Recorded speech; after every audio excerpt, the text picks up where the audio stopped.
Assalomu alaykum. Bugun sizlar bilan qavatlari qat-qat chiqadigan qovoq somsa tayyorlaymiz. Birinchi idishimizga suv, tuz solib aralashtirib, unimizni ustiga solib, yumshoqqina xamir tayyorlab olamiz. Xamirni tindirib, 3 ta zuvolaga bo'lib olamiz. Xamirlarni birin-ketin ketma-ketlikda, o'rtacha yupqalikda yoyib olamiz. Ustiga margarin, sariyog' yoki omuxta yog'ini sursanglar bo'ladi. Xamirlarni ustma-ust qilib 3 ta xamirni bitta qilib yog'lab taxlab olamiz.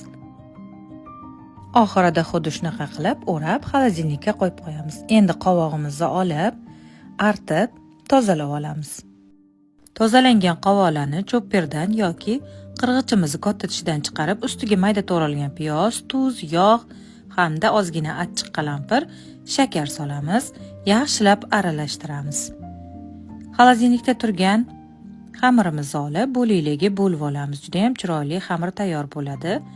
Endi buni yaxshilab yoyib olib, chekkalarini ko'proq yoyamiz. O'rtasiga nachinka solib, hammasini oy shaklida tugib olamiz.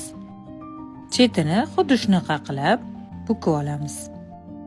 Hamma qovoq somsalarni bir xilda tugib, listimizga pergament qog'oz solib, hammasini terib olamiz. Ustiga tuxum surib, qizib turgan duxovkada qizargunicha pishirib olamiz. Tuxum surish xohishingizga qarab. Juda ham mazali, ichlari sochniy bo'lib turadigan qovoq somsamiz tayyor. Yoqimli ishtaha.